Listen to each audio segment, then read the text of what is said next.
ce dimanche matin pour cette première table ronde de la journée sur le Festival Thriller. On va parler d'ombre et de lumière, d'influence et de menaces avec nos deux invités. René Manzor, bonjour. Bonjour.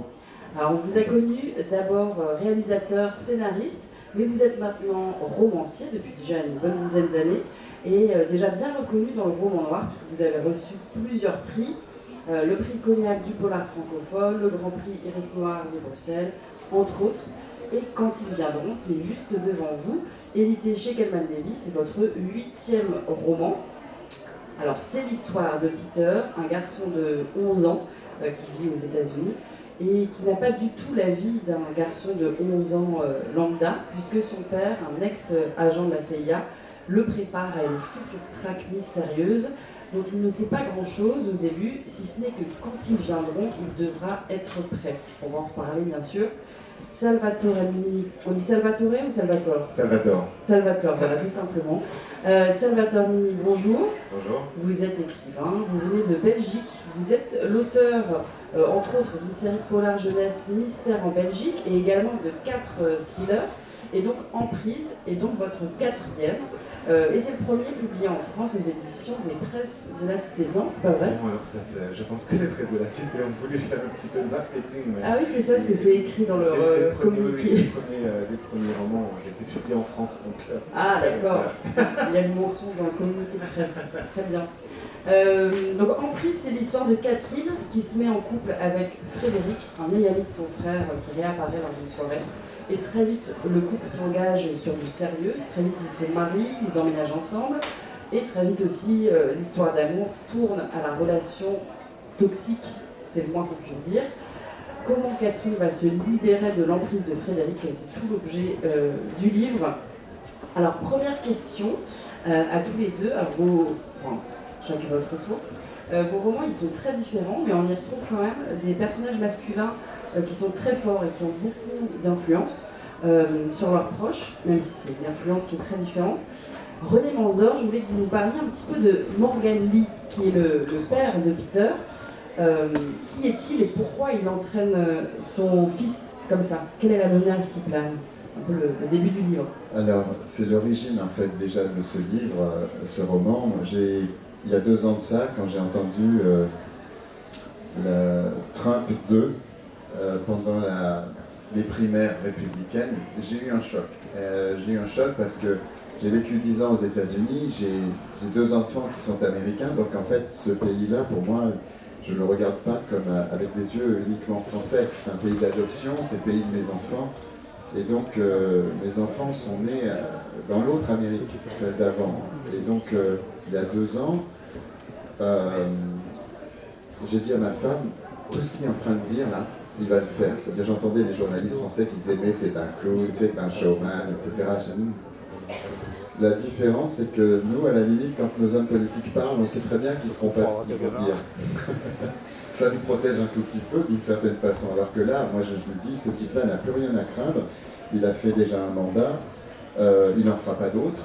Il a été empêché de faire ce qu'il voulait faire par des professionnels qui travaillaient avec lui, les républicains dont c'était le métier.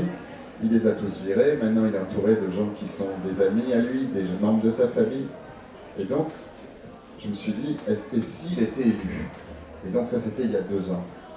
Et le personnage, j'étais sous tension. En fait, ma femme m'a dit, mais René, c'est de la fiction, tu es dans la fiction. Je dis, non. Et voilà. Moi, j'étais convaincu de ça et je me suis dit, cette tension, je vais m'en débarrasser à l'intérieur d'un thriller. C'est-à-dire que je vais me servir de mon état à moi presque paranoïaque par rapport à ce qui pouvait se passer. On est 2 ans avant. Hein. Et donc j'ai mis en place un personnage qui serait un Morgan Lee, qui serait un agent de la CIA, un ex-agent de la CIA, qui au moment des primaires républicaines a la même réaction que moi. La seule chose, c'est qu'il n'est pas un réalisateur français, c'est un agent de la CIA. Et donc à ce moment-là, il va enquêter en se servant de l'accès qu'il a, parce qu'il a accès à... C'est un agent de haut niveau. Il va enquêter sur le fameux candidat, en se disant, je vais voir ce que je vais trouver. Et il met la main sur des preuves compromettantes qui justifieraient un rapprochement entre Trump et Poutine. On se pose aujourd'hui la question, vraiment, mais qu'est-ce qui rapproche ces 2 hommes? Les deux pays, en tout cas, sont séparés depuis très longtemps. Il y a eu la guerre froide, il y a McCarthy. Enfin, on sait très bien que le communisme et voilà, et ce qui se passe aux États-Unis, ça ne va pas vraiment ensemble. Et donc voilà, j'ai imaginé, hein, en faisant appel à juste mon imagination de romancier et le fait d'avoir vécu 10 ans et de connaître bien ce pays de l'intérieur, c'est-à-dire pas comme un touriste, mais vous savez, quand vous allez au, je sais pas, aux réunions de parents d'élèves, à un moment donné, vous entendez des choses que vous n'entendez pas à la télé sur le pays. Et donc cet homme va tomber là-dessus, il va se dire, et si il était élu? Et donc, il va préparer une espèce de réaction, il va préparer en se disant, si jamais ce type est élu, ce que je sais, je ne peux pas rester muet par rapport à ça. Et donc, il va divorcer de sa femme, qu'il adore, pour la protéger de ce qu'il sait et dont il ne lui parle pas.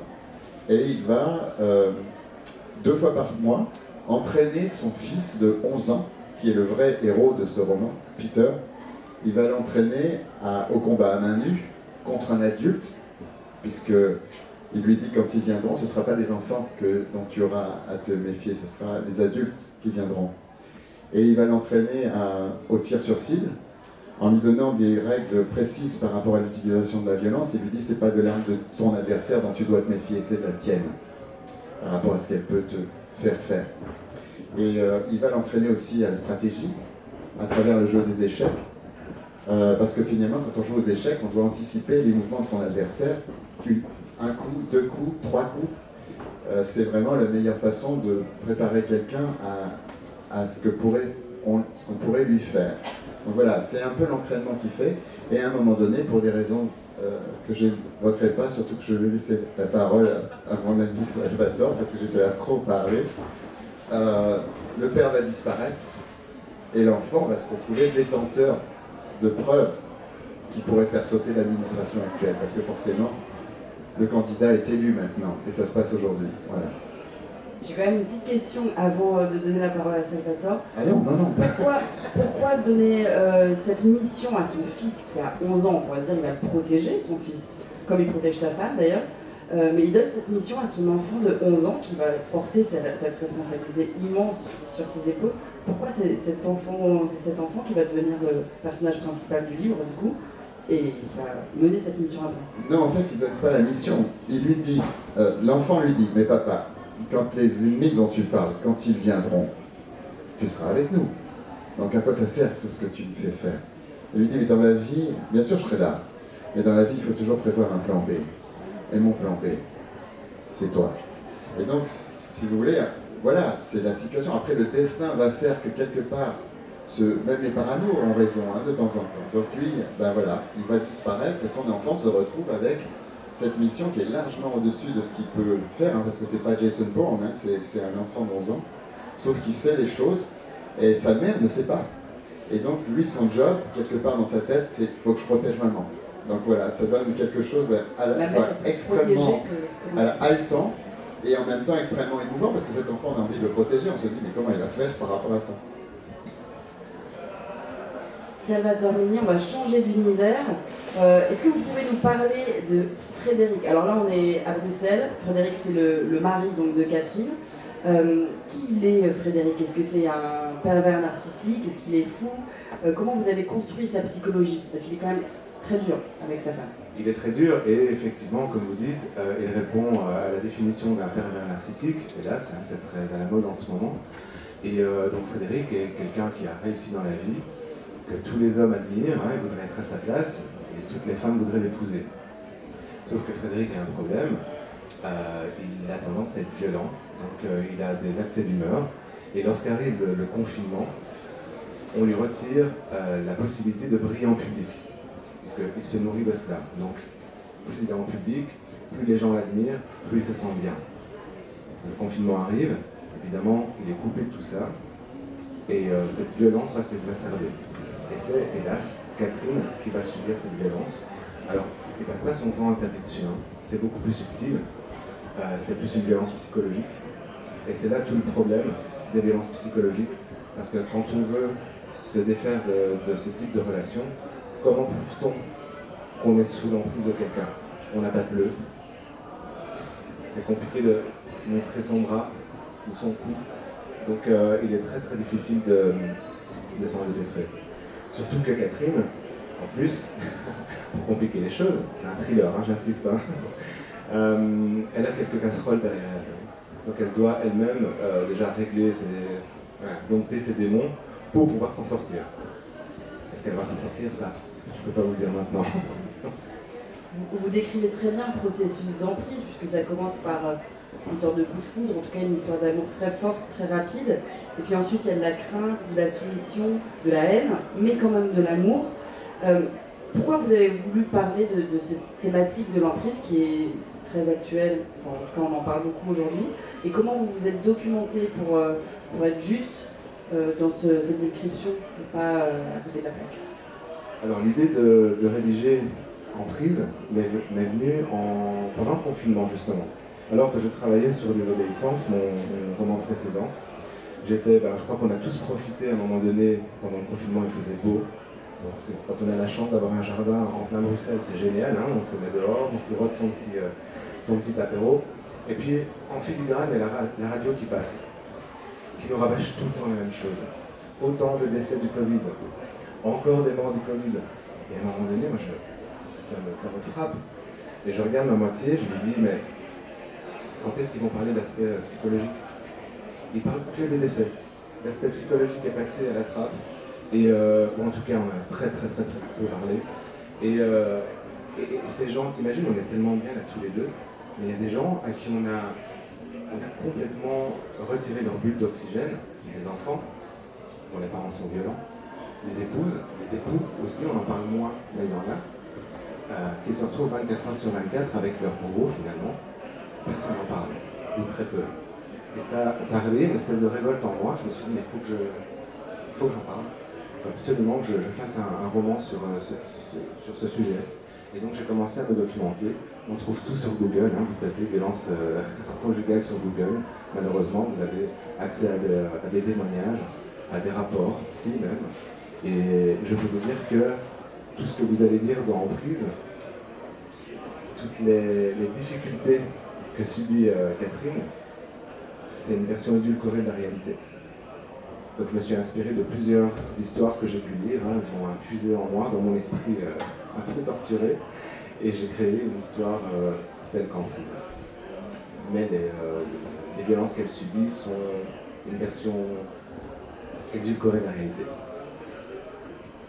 Le livre, il est ponctué d'extraits d'Alice au Pays des Merveilles. Alors pourquoi ces extraits d'Alice au Pays des Merveilles, qui à chaque fois résonnent avec ce qui est en train de se passer? C'est un peu le refuge de Catherine. C'est ça, donc on le dit au tout début du roman, enfin on le sous-entend, Catherine a perdu sa maman très jeune, et elle garde toujours ces moments de partage avec sa maman, le moment du dodo, hein, quand elle allait se coucher, et que sa maman lui disait Alice au Pays des Merveilles. Pas la version Disney, hein, l'autre, la vraie version. Et on sent bien que petit à petit, Catherine est en train de plonger dans une espèce de folie, ou pas. Et donc j'ai voulu faire un parallèle avec Alice, parce qu'Alice c'est pas rose, hein, du tout. Hein. Ce qui arrive à Alice, voilà. Et j'ai voulu faire un parallèle entre la réalité et puis le conte, et aussi pour montrer aux lecteurs et aux lectrices que tout doucement Catherine est en train de glisser vers la folie en fait, parce qu'elle est en train de la rendre folle. Voilà, donc je trouvais que c'était le meilleur moyen, à mes yeux en tout cas, de faire le parallèle avec Alice. Parce que de prime abord, on se dit aujourd'hui en tout cas, les contes se terminent toujours bien, hein, mais pas les contes de base. Hein, Catherine et tout ça, les vrais contes se terminent plutôt mal. Donc voilà, je pense que j'avais envie de faire ce parallèle. René Manzor, vos personnages, ils tentent d'échapper à une traque au sein de leur propre pays. Ils sont poursuivis, ils vont être poursuivis par la CIA parce qu'ils détiendraient des documents compromettants. Pourtant, vous l'avez dit au début, que Morgany, lui, il est très patriote, il aime son pays, mais ça, on voit aussi dans votre livre très clairement deux facettes d'un même pays. On parlait d'ombre et de lumière tout à l'heure. C'est vraiment quelque chose que vous voulez mettre au centre de votre roman, ces deux facettes de l'Amérique? C'est le thème sous-jacent. Moi, quand j'écris, en fait, il y a une trame qui généralement est une trame qui est, enfin, disons pour moi, le minimum syndical du thriller, c'est d'avoir une trame extrêmement haletante. Mais c'est pas vraiment là que je place mon curseur. Moi, c'est les personnages qui m'intéressent. Les gens qui sont, c'est un peu comme dans la vie. Notre existence, c'est l'intrigue, mais notre existence, c'est pas ça qui compte pour nous. C'est ce que l'on devient en la vivant, en fait. Et donc les personnages, vraiment, qui vont incarner, qui vont, disons, vivre cette intrigue, vont se révéler au travers de cette intrigue. Et c'est eux qui vont nous toucher. C'est pas tellement le fait d'être remué, parce que Dieu sait qu'on est remué dans ce roman, mais c'est simplement comment les gens vont faire face à ce qui se passe. Les relations entre les membres de cette famille, c'est-à-dire déjà la séparation forcée que le père met en place alors que les gens s'aiment. C'est-à-dire que d'un coup, sa femme ne comprend pas pourquoi il s'est séparé d'elle. Est-ce qu'il a une double vie? Enfin, alors, et donc il y a une espèce de quiproquo qui s'installe par rapport à ces gens qui s'aiment. L'enfant même, il est juste quand son père l'emmène 2 fois par mois dans ce refuge où il l'entraîne, l'enfant au début il voit ça comme un jeu, il ne voit pas ce que ça peut devenir comme élément perturbant sa propre vie, et il ne voit absolument pas non plus les responsabilités qu'il va devoir prendre. Il est juste content de voir son père, et à la limite même le combat avec son père est comme un jeu. Donc après, il y a aussi d'autres personnages qui sont très importants et qui sont des contrebalanciers. Disons, il y a par exemple, quand le père il lui fait apprendre par cœur la combinaison du coffre où sont les documents, mais il lui fait apprendre par cœur aussi le numéro de téléphone de la seule personne à laquelle il peut faire confiance. Et cette personne, c'est l'agent qui a formé son père. C'est l'ancienne directrice adjointe de la CIA, de l'autre CIA, celle d'avant. Et donc, c'est une dame qui est en retraite. Elle a 60 ans, elle est en retraite. Et elle va devoir être réveillée par justement le danger que court l'enfant. Et les relations entre ces personnages sont aussi, pour moi, toujours le cœur des choses, parce que elle, en fait, est amoureuse platoniquement de celui qu'elle a formé. Elle ne lui a jamais révélé ses sentiments, parce que c'était sa formatrice, ils avaient des relations professionnelles. Et donc cette femme qui aujourd'hui a 60 ans, elle va devoir protéger le fils de l'homme qu'elle a aimé, voyez, et même la femme de cet homme. C'est-à-dire que d'un coup, elle devient la protectrice des 2 êtres qui sont pour elle des êtres chers, mais qui sont en même temps le symbole de l'histoire d'amour qu'elle n'a pas pu vivre. Donc vous voyez, c'est toujours ces choses-là qui, moi, me poussent à écrire, parce que quelque part, on peut à la fois avoir des choses qui sont extrêmement haletantes, où il y a un rythme infernal là-dedans à cause de la traque. On tourne des pages, enfin les gens me disent, hein, j'ai des réactions sur les réseaux, donc sinon nous on ne peut pas savoir, on ne fait pas ça mécaniquement. C'est juste que comme l'enfant est sous pression quelque part, et qu'il ne peut pas rester en place sans risquer sa vie, et celle de sa mère, le rythme est très intense. Mais en même temps, il y a toujours ces moments, justement, en raison de ce qui leur arrive, des moments d'émotion. Parce que finalement, on a une maman avec son gamin qui sont en danger, et des quiproquos qui sont installés, des choses, des non-dits aussi. Et puis cet enfant qui refuse la mort de son père. Parce que quand il apprend que son père est mort, il est dans le déni total. Et donc sa mère doit lui dire, écoute, on était tous les 3 dans la voiture, parce que c'est au cours d'un accident qui disparaît. Tu étais là, tu étais dans la voiture. Ne me dis pas, arrête de me dire que papa n'est pas mort. Et l'enfant, il dit, il a disparu, on n'a pas retrouvé son corps. Donc il y a cette espèce de déni là qui court pendant tout le roman et qui alimente finalement à la fois l'espoir fou de cet enfant qui pense qu'il va retrouver son père alors que son père est mort. Et du lecteur aussi. Et le lecteur ne sait plus vraiment qui croire, parce que forcément cet enfant il a envie de le protéger et cette mère il la comprend aussi, parce que quelque part toutes les personnes qui ont eu un enfant ou un proche savent très bien que quelque part on se sent responsable de ce qui arrive à l'autre, finalement plus que ce qui nous arrive à nous. En fait, voilà. Il y a un autre personnage dont j'aimerais parler après, mais juste, il y a une petite parenthèse dans votre livre René Manzor, où à un moment, Peter et sa mère vont dans une ferme sur un territoire amish. Et moi, je connaissais pas grand-chose aux Amish, et j'ai découvert un petit peu à travers votre livre. Vous portez un regard assez tendre envers les Amish. Pourquoi là-bas? Pourquoi en territoire Amish? Pourquoi vous avez voulu les insérer dans votre histoire? En fait, c'était le choix des décors. Pour moi, c'est un choix narratif, en fait, plus qu'un choix visuel, parce que forcément, en tant que metteur en scène, quand je fais des films, il y a des choix visuels qui s'imposent. Mais dans le roman, comme le roman est une expérience subjective pour moi, hein, c'est pas comme le cinéma où on projette un imaginaire aux gens en espérant qu'ils le trouveront intéressant. Là, c'est l'imaginaire des gens qui est actif. Hein. Moi, je dis toujours, je ne m'adresse plus en écrivant des romans à des spectateurs, je m'adresse à des spectateurs. Parce qu'en fait, quand vous lisez, vous êtes actif. Hein. Alors qu'un spectateur dans une salle de cinéma, il est passif, il reçoit quelque chose. Et là, en fait, je me suis dit quels sont les décors qui pourraient vraiment le mieux exprimer ça? Il y a New York, qui est l'endroit où ils vivent, avec cette statue de la liberté qui est en train de faire ses valises à l'heure actuelle. Et ce territoire Amish en Pennsylvanie, cette communauté qui vit encore comme les pères pèlerins qui sont venus aux États-Unis sur le Mayflower avec une certaine idée de liberté.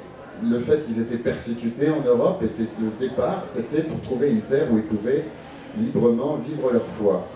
Et donc le fait que, quelque part, l'endroit que le père a choisi pour l'exil éventuel de sa famille, c'est une ferme en Pennsylvanie, en plein territoire Amish, loin donc du progrès, puisque cette communauté vit pas sans électricité, sans voiture, enfin sans tout ce que le progrès nous amène.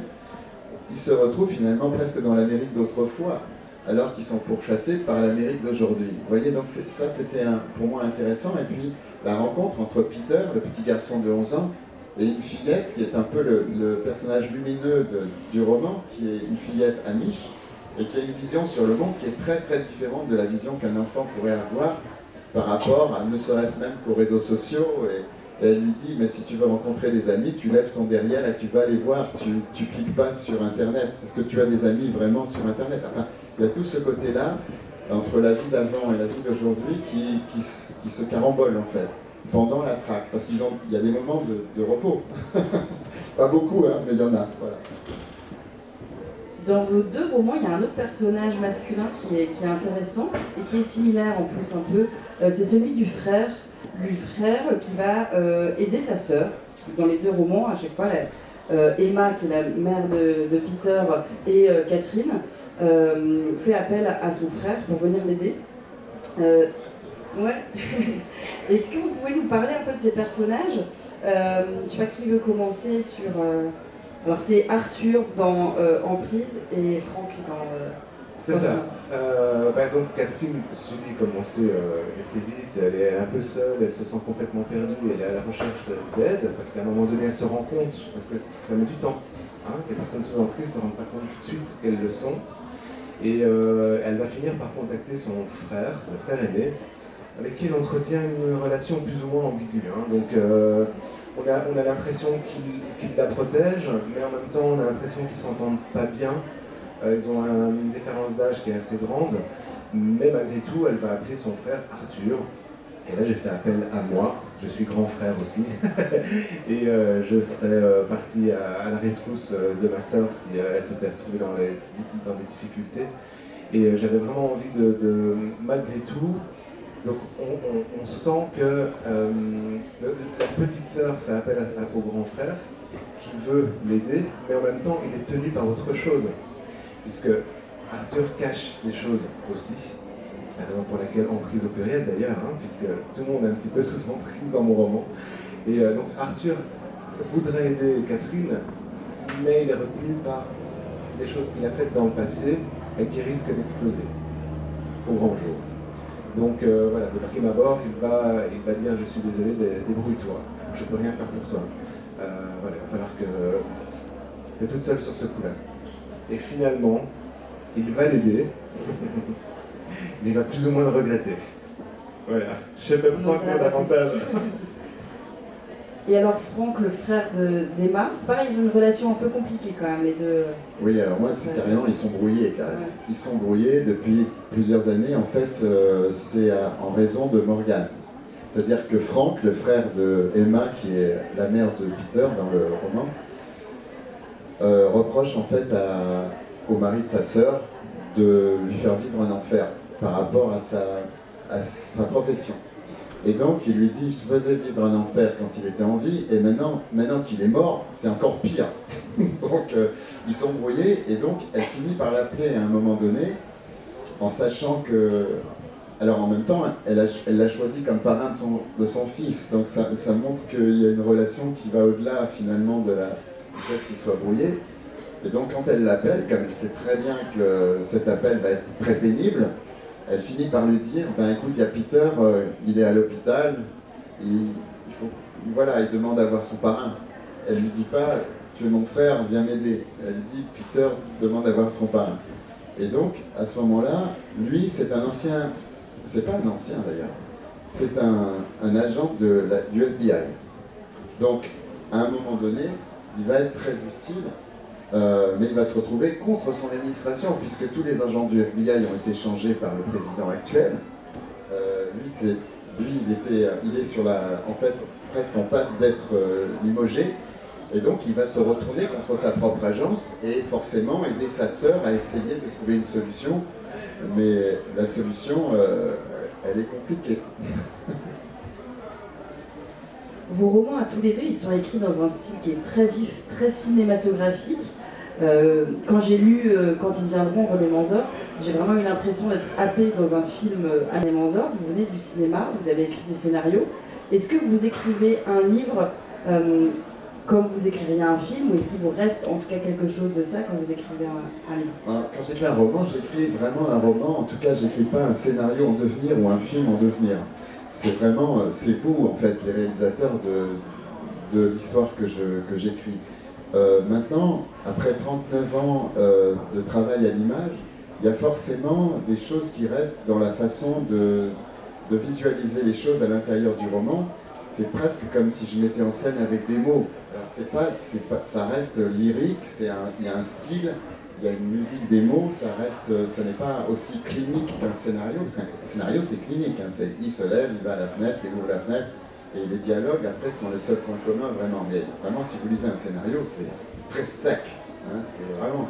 Alors qu'un roman, ça doit vous emporter, il y a de l'émotion, il y a du lyrisme, et le potentiel visuel, je ne fais pas exprès, c'est juste un peu malgré moi. Au début, je me disais ça serait même un problème pour les lecteurs sur le premier roman, parce que je ne savais pas du tout comment ce style pouvait être pris. Mais finalement, c'est pas ça, ça donne en tout cas c'est ce qu'ils me disent, hein, une immersion, c'est ce que vous venez de dire d'ailleurs, une immersion où on a l'impression qu'on est dans le livre. Et d'ailleurs, par contre, ça c'est mon obsession à moi, c'est de faire en sorte que, même si les gens ont le livre en main, que quelque part, ils se retrouvent à l'intérieur, et que rien ne vienne interrompre cette sensation.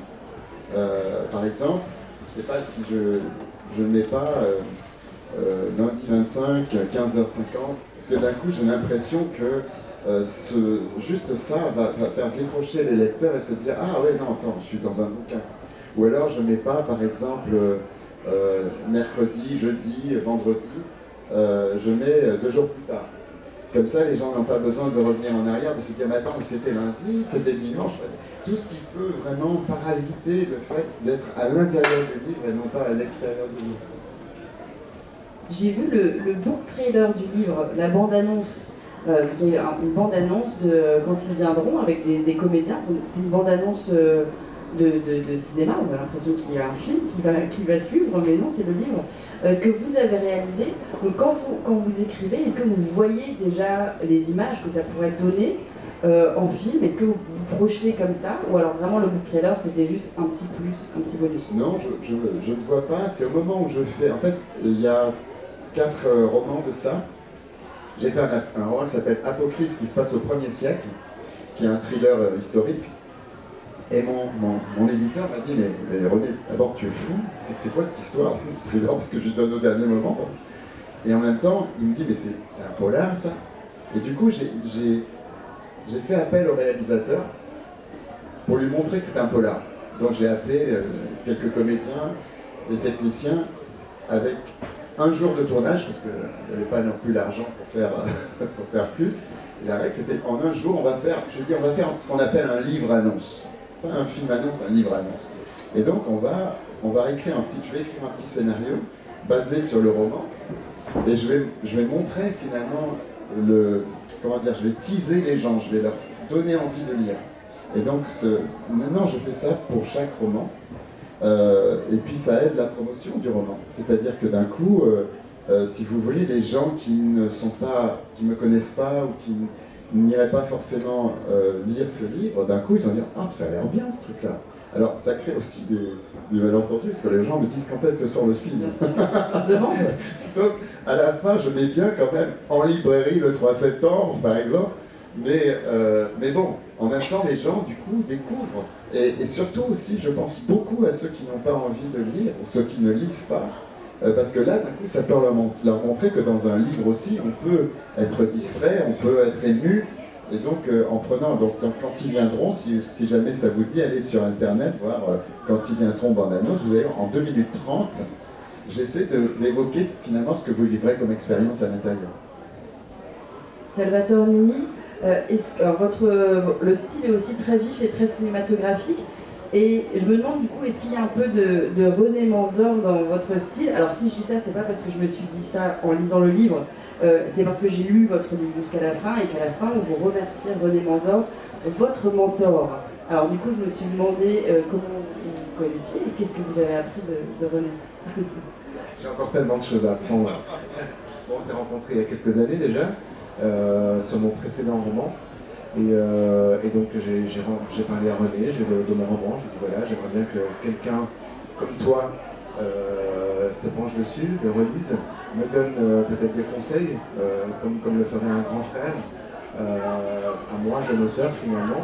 Et donc René, justement avec sa vision qui est très cinématographique, m'a fait couper certains passages en me disant voilà, là tu en dis trop, il faut suggérer, il faut laisser de l'espace au lecteur, à l'imagination du lecteur.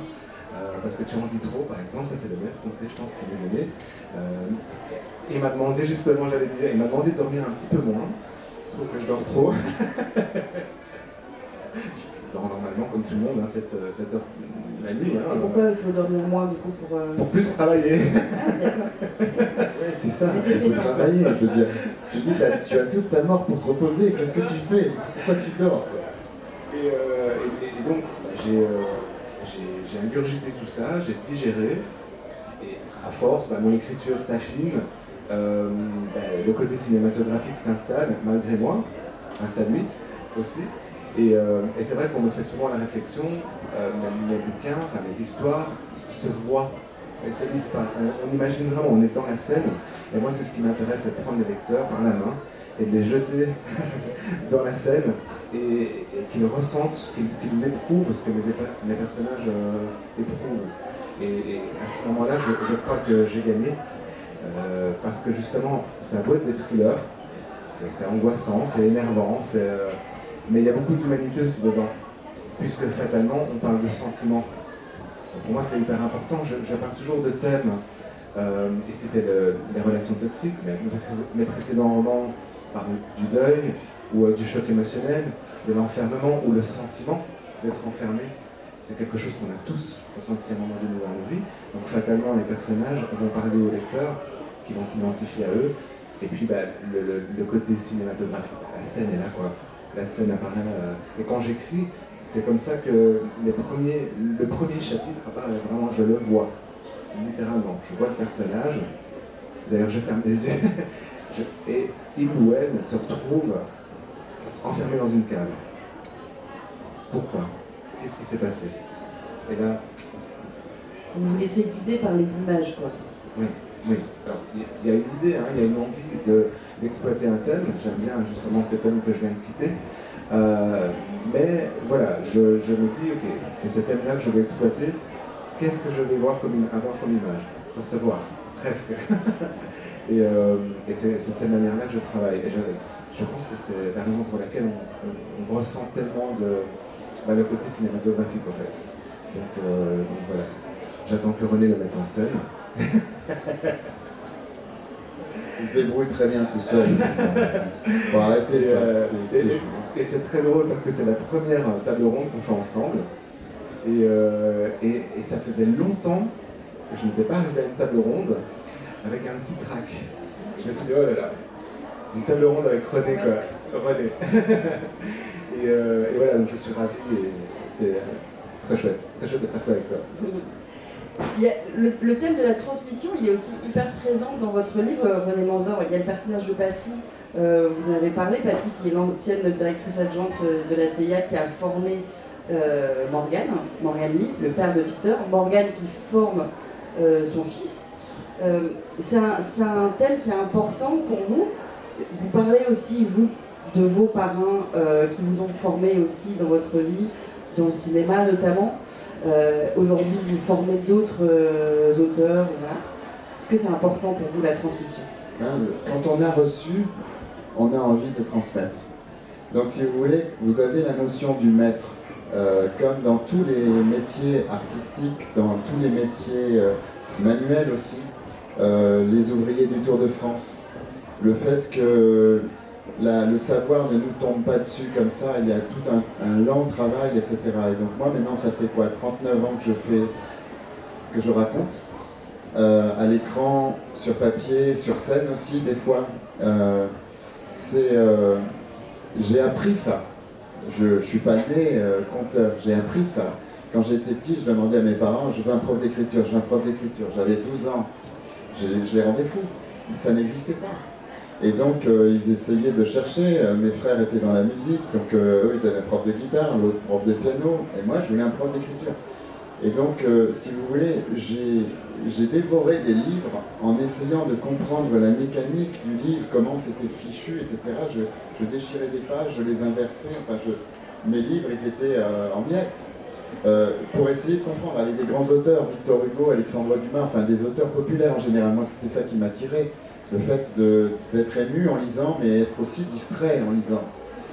C'était pas les livres de l'école que je qualifiais d'intelligents, en fait. C'était vraiment des choses qui allaient me transporter. Et donc, j'ai eu la chance folle, à 25 ans, de réaliser mon premier long métrage avec Alain Delon comme producteur et comme comédien. Donc, ce que j'ai reçu en 7 semaines avec lui, parce qu'en plus c'était un film qui était difficile à faire, il y avait des effets spéciaux, il y avait un enfant comme personnage principal avec lui, en 7 semaines j'ai pris 10 ans de métier avec lui, parce que je l'ai interrogé, j'ai pas attendu qu'il me parle, et comment ça se passait avec René Clément, et parlez-moi de Lucino Visconti, j'avais lu des livres avec lui, mais il m'a dit des choses qui ne sont pas dans les livres. C'est le padawan qui interroge le maître Jedi, c'est pas l'inverse. Et donc moi j'ai reçu énormément de lui. Et après j'ai eu une chance folle encore, c'est beaucoup de chance, hein.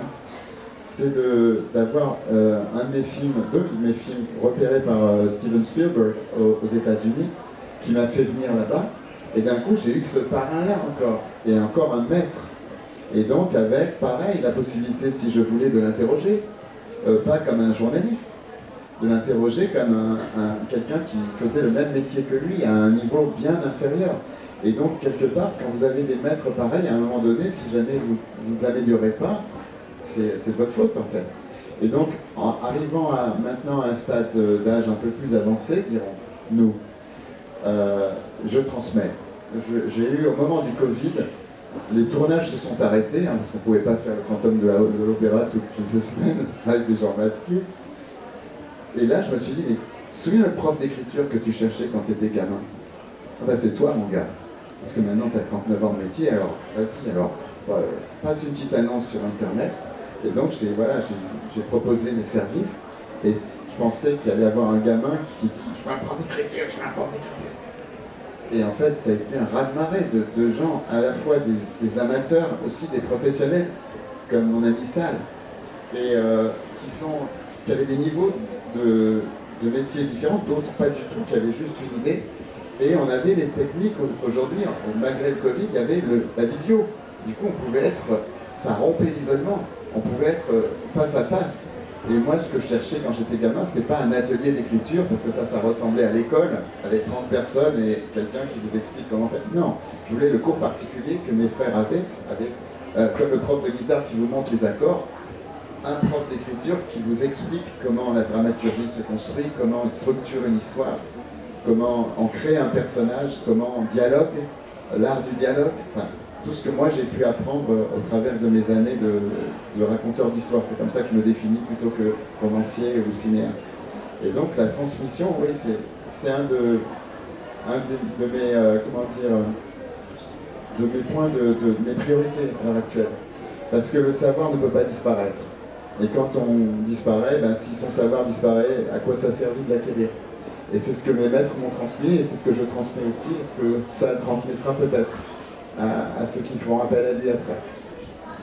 Donc si on veut prendre des cours avec René Manzor, on fait comment? On vous écrit, on va vous voir, Vous allez sur mon site renémanzor.com, enfin, c'est facile, hein, et vous allez voir qu'il y a... Effectivement, j'ai créé une masterclass grâce aux Américains encore, c'est toujours un peu mon karma, hein, ça vient toujours de l'extérieur, mais bon, je me sens bien français, qui s'appelle Fiction Writing Secrets, les secrets de l'écriture de fiction, et j'ai traduit le cours en français, ça s'appelle Secrets de raconteur d'histoire. Et dans ce cours, ben, j'apprends, je donne tous mes trucs, 39 ans de secrets, qui peuvent faire gagner 39 ans aux gens. Bon, moi j'aurais bien aimé les gagner ces 39 ans. Merci beaucoup à tous les deux, Salvatore Nini, je rappelle, Emprise aux presses de la Cité, et René Manzor, quand ils viendront aux éditions Calman-Lévy. Merci, et merci à vous d'avoir écouté cette table ronde. Merci beaucoup.